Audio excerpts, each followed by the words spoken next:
Halo Mina, balik lagi di catatan anime. Preview Boruto episode 179 sebelumnya sudah menjanjikan kalau di episode ini kita akan melihat penampilan beberapa anggota organisasi Kara Plus Boss mereka, Jigen. Benar saja, episode ini sebagian besar disorot dari sudut pandang Kara. Seperti apa jadinya? Mimin kali ini akan mereview seperti apa dan hal menarik apa yang terjadi di episode 179 ini. Tapi sebelum ke pembahasan, tidak ada bosan-bosannya Mimin mengingatkan kalian untuk klik tombol subscribe dan nyalakan notifikasinya. Victor mungkin selamat dari Orochimaru, namun dia mulai khawatir dia tidak punya banyak waktu lagi. Ia mungkin bisa beregenerasi. Tapi Victor sendiri mengatakan di awal episode kalau setiap dia menggunakan jutsu regenerasi, bagian tubuhnya memburuk kondisinya. Mulai tidak sabar dengan pelannya rencana Kara, Victor berencana untuk mencuri wadah yang hendak digunakan Jigen. Rencana Victor sebenarnya cukup mulus. Jigen ingin menjalankan tes dengan wadah di permukaan.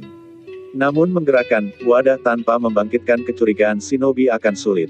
Victor pun dengan baik hati menyediakan kapal udara yang punya fungsi stealth atau menghilang, sehingga wadah bisa dibawa tanpa terdeteksi shinobi. Tentunya, Victor pun diam-diam berencana mencuri sendiri wadah itu. Lalu terjadi sesuatu yang menarik. Kapal udara pembawa wadah tiba-tiba mengalami kerusakan.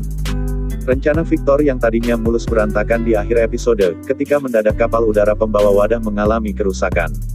Ini lucu juga. Victor sudah berencana mencuri wadah, jadi dia mungkin sudah mempersiapkan alasan ke Jigen kalau tiba-tiba balon udara bergerak tidak sesuai jalur.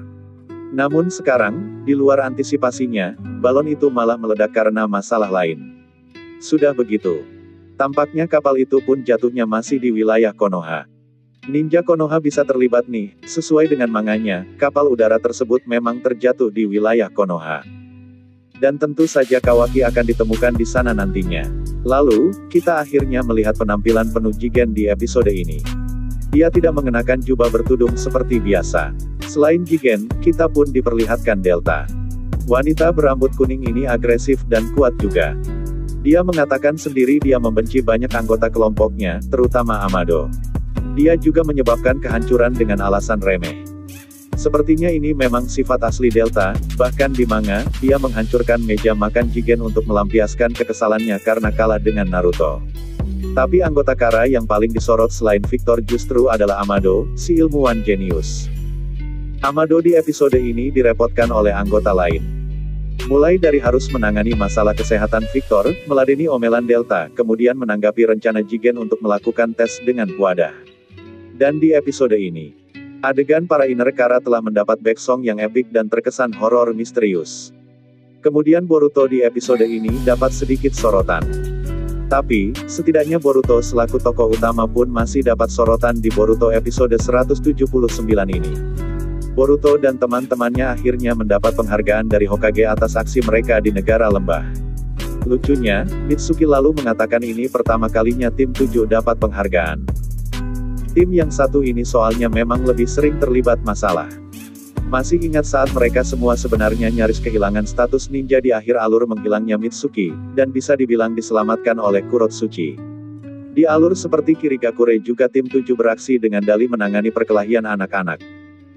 Jadi mereka tidak mendapat penghargaan resmi juga meski sudah mencegah masalah serius di Kirigakure. Nah, kemudian Boruto juga menantang Naruto duel. Ini bakal menarik nih. Di versi manga sih memang sempat ada adegan Boruto lawan Naruto. Kita lihat gimana jadinya di versi anime. Itulah hal-hal menarik dari Boruto episode 179. Gimana pendapat kalian? Sampaikan di kolom komentar. Okelah sekian dulu untuk kali ini. Jangan lupa like, bagikan dan subscribe. Thank you.